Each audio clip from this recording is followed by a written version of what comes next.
خدا کی قسم میرا ظاہری انداز تو ذرافت اور خوش طبی کا ہے، لیکن میرا دل خون کے آنسو روتا ہے. میں خدا کی قسم اٹھا کر کہتا ہوں، بے بس ہوں، کچھ کر نہیں سکتا. بولتا ہوں، ہو سکتا ہے میرے محبوب کا کوئی امتی بچ جائے. بس خط کا متن کچھ اس طرح تھا. لڑکی خط لکھ رہی ہے فاطمہ جناح کالج کی. کس کو؟ روزنامہ خبریں. کیا مطلب بھئی یہ میں خط لکھ رہی ہوں تاکہ خبروں میں شائع کر دو اس کو اور پورے ملک میں پہنچ جائے. وہ خود متن کیا ہے؟ میں اس امید کے ساتھ آپ کو یہ خط لکھ رہی ہوں کہ شاید میری آواز سن کر کچھ کر سکیں اور مجھ سمیت بہت سی لڑکیوں کا بھلا ہو جائے. وہ چشتی کی بات نہ مانو، اس کی فریاد نہ سنو، اپنی بیٹی کی تو سن لو. ظالم قوم بے حس مردہ بن چکے ہیں اتنے کہ ہماری اولاد پیٹتی ہے ہمیں کیا ہو گیا ہے، کیا ہمارے ساتھ ہو رہا ہے. اور ایک دلہ باپ ہے جو کہتا ہے ترقی کر رہی ہے، صبر کرو علم آ جائے گا. جناب عالی، والدین اپنی بچیوں کو ہاسٹل میں اس لیے بھیجتے ہیں کہ ہاسٹل کی چار دیواری میں ان لڑکیوں کی عزت و آبرو محفوظ رہے گی. چار دیواری ہوتی ہے نا، لیکن وہ چار دیواری چکلوں کی طرح ہے. چکلے کوئی ننگے نہیں دیکھیں گے آپ. کیوں بھائی؟ چکلے ننگے دیکھے آج تک آپ نے؟ ان کی کتنا، میں نے تو ایمان سے یہ ہیرا منڈی کے ساتھ گزرتے ہوئے ایک نگاہ دیکھی نا، او ہو بھائی، ان کے تو چوبارے اتنے اونچے ہیں اور باہر سے اتنا بند کام ہے، اتنا سیل بند کام ہے، سیل بند کام ہے. ہاں جی، اتنا سیل بند کام ہے کہ پتہ نہیں چلتا اندر کیا ہو رہا ہے.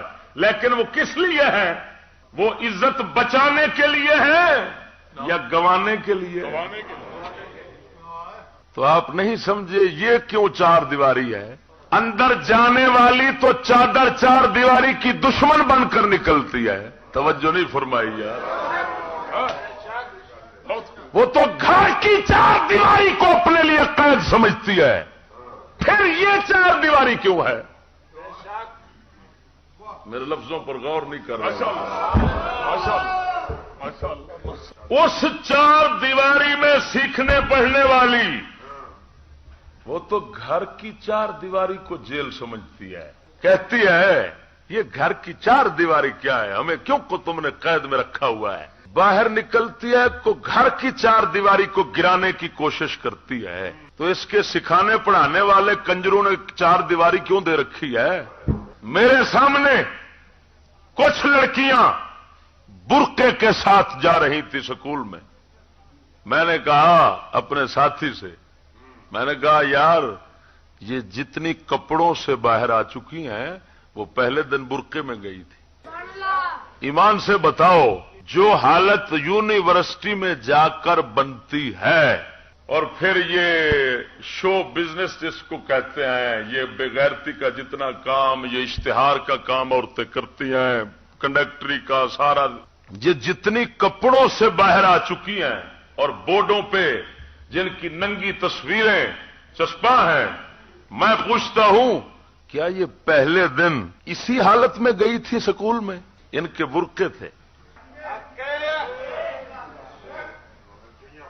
جو اصل برقع تھا ٹوپی والا، جس کو دیکھ کر بش کو غش آ جاتی ہے اور بش کی نسل کو غش آ جاتی ہے. شیخ صاحب بھی تو پردے کے کوئی حامی نہیں، مفت میں کالج کے لڑکے ان سے بدزن ہو گئے. کلندر اقبال فرماتے ہیں جب سکول کالج کے لڑکیوں اور لڑکوں کے سامنے پردے کی بات کرتے ہیں تو وہ بدزن ہو جاتے ہیں، لڑتے ہیں، جھگڑتے ہیں. کیوں جھگڑتے ہیں؟ یاد رکھنا، جو آدمی عزت دار ہو، باغیرت ہو، بے غیرت نہ ہو، غیرت مند ہو، قسم خدا کی پردے کی جب بات آئے گی وہ تم سے لڑے گا نہیں. ہاں، وہ تو خوش ہو جائے گا. اور زانی اور بدکار کمینے اور دلے بندے کی نشانی ہے جب پردے کی بات کرو گے اس کو آگ لگے گی. کیوں؟ اس کو پتا ہے اگر ایسا ہو گیا، اگر پردے میں آ گئی تو پھر ہمیں پردہ چاک کرنے کا موقع کب ملے گا. اس وجہ سے وہ لعنتی آدمی، ان کو غصہ لگتا ہے اقبال فرماتے ہیں کالج کے لڑکے جتنے ہیں ان کے سامنے پردے کی بات کی جائے تو وہ بدن ہو جاتے ہیں.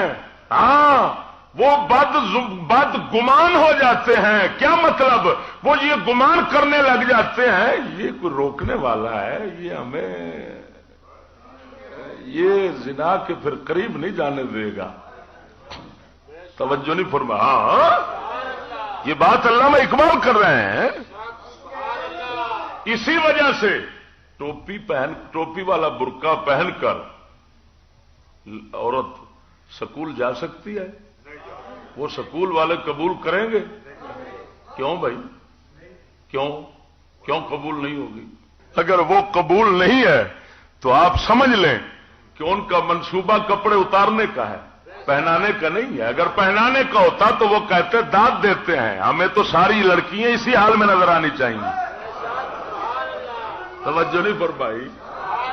اسی وجہ سے وہ پہلے دن سے جو برقع اور پردہ قبول کرتے ہیں وہ کیسا ہوتا ہے؟ نقاب جس میں جلوہ بھی ہو حلوہ بھی ہو, پردہ بھی ہو فیشن بھی ہو, سب کچھ ہو, نظارہ بھی ہو پردہ بھی ہو. جنہوں آندے نے خوب پردہ ہے کہ چلمن سے لگے بیٹھے, خوب پردہ ہے کہ چلمن سے لگے بیٹھے ہیں, خوب چھپتے بھی نہیں سامنے آتے بھی نہیں. تکبیر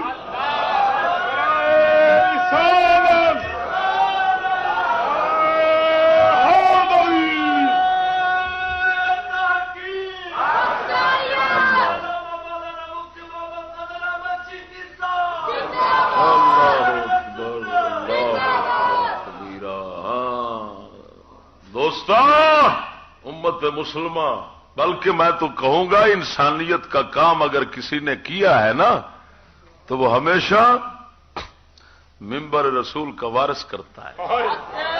ہاں یہ شرف اسی کو ہے. دوسرے انسانیت کو قتل تو کر سکتے ہیں, انسانیت کی خدمت نہیں کر سکتے. جتنا کوئی منبر سے دور ہوگا منبر رسول سے وہ اتنا بڑا انسانیت کا قاتل ہوگا, اور جو اس کا مضبوط ترین وارث بنے گا فقراء اور صوفیاء کی طرح. وراثت کا مطلب اس پر بیٹھنا نہیں, وراثت کا مطلب یہ ہے جو مصطفیٰ نے 1400 سال پہلے انسانیت کی فکر پیش کی تھی, جو اس فکر کا حامی ہوگا وہی ہوگا جو انسانوں کا ہمدرد ہوگا, وہی ہوگا جو انسانوں کا.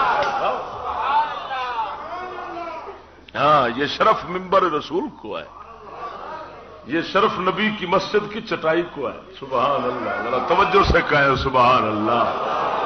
ہاں اچھا اب وہ لکھ رہی ہے, لڑکی لکھ رہی ہے, جناب عالی والدین اپنی بچیوں کو ہاسٹل میں اس لیے بھیجتے ہیں کہ ہاسٹل کی 4 دیواری میں ان لڑکیوں کی عزت و آبرو محفوظ رہے گی, لیکن انہیں یہ معلوم نہیں ہوتا کہ ان کی بیٹیاں یہاں کس قدر غیر محفوظ ہیں یا وہ کس حال میں رہ رہی ہیں. جب یہ لڑکیاں اپنے ماں باپ کو ملتی ہیں تو مجبوراً انہیں ہرگز نہیں بتا سکتی کہ وہ کس کے ہاتھوں کا کھلونا بن چکی ہے اور ان کی عزت خاک میں مل چکی ہے. میں خود گزشتہ کچھ عرصے سے کسی کے ہاتھوں کا کھلونا بن کر اپنی عزت کی نیلامی کرتی رہی ہوں, اور اس کتاب والے نے ہر بات باحوالہ کی اور آخر میں حوالے موجود ہیں.